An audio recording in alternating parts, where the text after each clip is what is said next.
Hi, Cyril.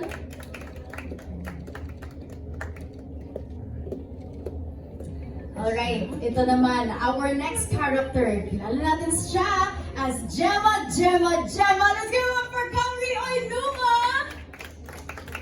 Alam niyo guys, sinabi ko kay Kao na naiinis ako sa kanya na it's okay to not be okay. Pero we love you, Gemma. Also a psychology major din yun.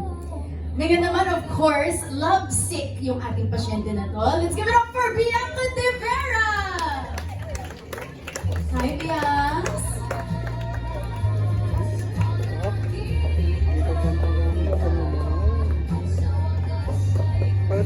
And of course, joining us naman, another patient, alam naman natin, who suffered with alcoholism. Let's give it up for Luis Abuel! Hi, Luis!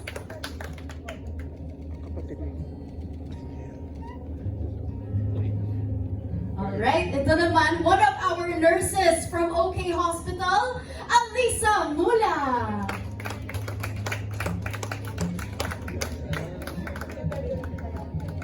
Ate Alisa. Ito naman, very iconic yung role niya dito sa It's Okay to Not Be Okay as June. Let's give it up for Alfie Casino! Hi, Alfie.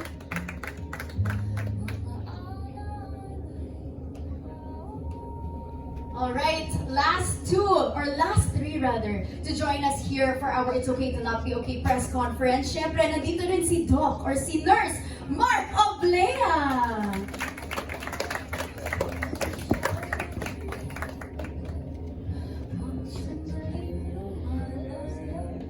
Alright, to complete our patients dito sa OK Hospital, let's give it up for Alora Sasa! Hello, Ate Alora. Yes. Okay, thank you so much, Ate Alora. And syempre, hindi magpapatalo ang ating pat-pat. Let's give it up for Joshua Garcia! Yes. Hello, Joshua. Ayun. Alright, so complete na tayo dito sa OK Hospital. Kaya simulan na natin before our question and answer portion. Of course, syempre, bati muna tayo sa friends natin online and our friends from the media. Go direct. Hello, good evening to everyone, sa mga kaibigan namin sa media. Thank you again for making time to be here. And to all those watching online, maraming salamat sa pagsama sa amin ngayong gabi. Magandang gabi sa inyong lahat. Maraming salamat sa ating mga ka-A to Z at mga kapatid na sumusubaybay sa It's Okay to Not Be Okay. Maraming salamat sa inyo. At of course, sa mga tao sa online, hello. Maraming salamat po sa pagbigay ng oras sa amin. And sa nanonood online, hello po sa inyo. And yun, sana mag-enjoy po tayo ngayong gabi. Alright, thank you so much, Direk, Joshua, and Sir Henry. Siyempre ngayon naman, we are going to show all of our viewers and our friends from the media kung ano ba nangyayari sa loob ng OK Hospital. Kaya naman, panoorin na natin ito. Welcome to OK Hospital. Hindi po alam it's OK Hospital. Salamat God. Kumay ako. Nandiyan dito. Ganon. Square Patrick lang guwapo. Ako hindi. Okay naman dito, di ba? Ayos nga dito yung mga pasyente sa bakasyon lang. Simula nung tumingin ko sa atin sa kwarto, hindi ko mo lagi dito. Ayos ka lang. Sumulitin natin eh. Minsan kasi baka pa rin tingin sa akin ni nanay. Matanda na si Jemo. Matangkad nga o.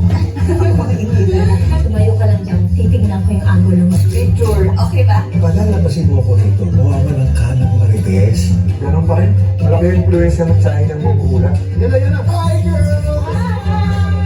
A place of healing. Kailangan hindi sila pinapatulan o iniinibol ang action nila. Kaya mo yan. Sabi mo lang yan kasi nagtatrabaho ka dito. Subukan mo lang. Nandiyan ka na yun. Gusto mo ba pag-usapan natin kung anong nangyari? Gusto ko rin ito. Oras na ngayon naman ang gamot ah. Pag ininom mo to, bibigyan kita ng candy. Promise. Promise. Ito mo muna siya sa atin to continue the care na binibigyan natin sa kanya. Nabigyan ka na ng gamot at padating na rin si Doc. Tao pa rin mga politiko, may pamilya tulad mo. Kaya huwag mong i-relate ang kondisyon ni Junjun sa trabaho ng tatay niya sa politika. Hinihintay ka na nila. Kukulipay na ng ipulito, boss, para makausap mo si Patrick kahit anong oras. Halika kayo. Okay? Patience first. It's okay to not be okay. Weeknights, 8:45 p.m. Alright, so kitang-kita naman natin na grabe talaga ang daming layers ng kwento. Bawat character may sariling pinagdadaanan, and it's so nice to be able to see that and that we are able to tackle that through our show, It's Okay to Not Be Okay, our Philippine adaptation. Ayan. So tonight we are gonna learn more from our characters, our cast, and our creators. Syempre, again, friends from the media, thank you so much for submitting your questions. Kaya ito na! Simulan na natin ang kwento session natin with our cast and creators. Starting things off, of course, Sir Henry. Hello, Sir Henry. Diba? Sir Henry, of course, kayo po yung nag-decide sa mga patients natin sa OK Hospital. Paano po yung naging decision process ninyo, Sir Henry? Isa lang naman. So of course, nandiyan si Direk May, si Des, and mga producers namin. No? Nakakatuwa lang yan nung nagsisimula kami mag-cast. Parang may listahan kami dito mga pictures ng mga original na cast from the original tas nagmi-mix and match kami, kahawig ba to, pamukha ba to, minsan syempre sa simula doon, but of course hindi naman doon natapos, syempre kailangan din natin ang galing, kaya nakita nyo magagaling silang lahat na nandito. And of course minsan pagdating sa itsura, pasensya na kayo sa term, di ba, pagka medyo baliw ng konti, alam natin, nandiyan si Alora. Yan. Entrance pa lang na kanina. Alam natin, may pagkabaliw na. I'm not being politically correct. Pero may ganung process ng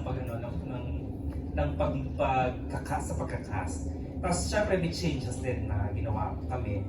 Like halimbawa sa role ni Bianca sa kanyang Luis Abuel. Doon sa original, medyo older yung gumagalaw. And we decided to cast a younger artist para mas maging young yung palabas.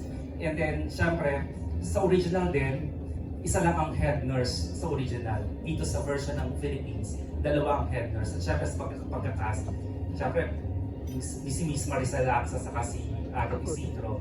Nung kinakast pa lang, alam mo na pagka ito nagbanggaan, pwede magsampalan itong dalawa na. Yan. So, ganun ka-exciting at kasaya mag-cast at i-cast ang bawat isa dito. Thank you so much, sir. I feel like actually perfect casting nga po yung It's Okay to Not Be Okay. Grabe. Feel ko yung love sick ni Bianx or yung ni si Madette, diba? Very hyper si Madette. I love it. Pero again, congratulations, sir. It's very, very successful. And thank you so much for answering that, Sir Henry. Ngayon naman, this one is for Joshua from Janice Navida of Bulgar. Okay, Joshua. Ano ang biggest challenge sa personal life or career mo na dumating ka sa point na nasabi mo yung it's okay to not be okay? Biggest challenge sa career ko?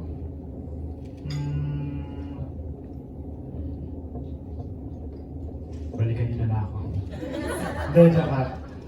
But before, actually, meron akong parang kasi bilang isang artista, kailangan mong pumili ng larangan kung saan ka gustong mag-excel or saan mo gustong mas makilala ka, di ba? Nung time na yun, siguro yun yung challenge sa akin, yung kung ano yung pipiliin ko na larangan. Acting ba? Or gusto ko sumayaw na lang? Or gusto ko kumanta? And at the time na pagdesisyonan ko na umacting, I think yun yung parang isa sa mga challenge kasi that was the time din na kaya ako dumating dun sa ganong decision making kasi dumating yung time na nawawalan ako ng work. Kung kaya natatanggal ako, biglang nung umpisa bida ako, tapos biglang naging third bill ako, tapos biglang natatanggal na ako. Sabi ko, kailangan kong pumili. Kasi ito na yan eh. Kasi kung hindi ko pipili, uwi akong Batangas. Walang mangyayari dito sa Manila sa akin. So feeling ko yun yung sa akin. Kasi yun yung pinakamalaking kumbaga nag-iba yung buhay ko after that decision din eh. After that challenge sa akin na mag-workshop, na magsipag.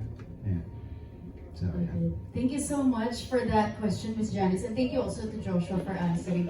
Grabe, that really proves though, di ba, na parang kapag you go through an obstacle in life, it will just bring you to where you're meant to be. Kaya thank you so much, Joshua, for answering that. Ngayon naman, Direk May. Okay, Direk, ano ang masasabi mong pinaka-challenging part when directing roles with different mental conditions? Siguro pinaka-maano doon is to be precise. Kasi syempre, ano yan eh, handled with care. So syempre, hindi siya pwedeng yung, ganito, ibahin natin. Dahil kasi pinapresent mo yan sa audience, may responsibilidad tayo syempre sa viewers na maipakita natin, maituro natin ito. Tapos, kailangan talaga ng extensive research. Tapos, kailangan din yung pati yung artista. So, it's also working hand in hand with the actors, even the staff. Kailangan alam din nila kung ano yung ano. So, kumbaga maraming mata, maraming ano, you have to make sure that the team is on the same page. Lahat pare-pareho yung intindi at tama yung interpretasyon. Dahil na meron tayong ginagawa dito ng pagtuturo, yun, pag-share ng knowledge about it. Thank you so much, Direk. Yes, mukhang very precise naman each role that we are able to portray, like psychosis for Albi and also, I think, alcohol addiction, diba, Luis? Tama.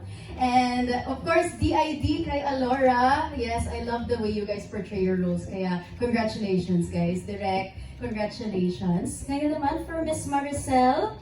Miss Maricel, this is from France Sahorda. Okay, what was the deciding factor for you to accept the role dito sa It's Okay to Not Be Okay?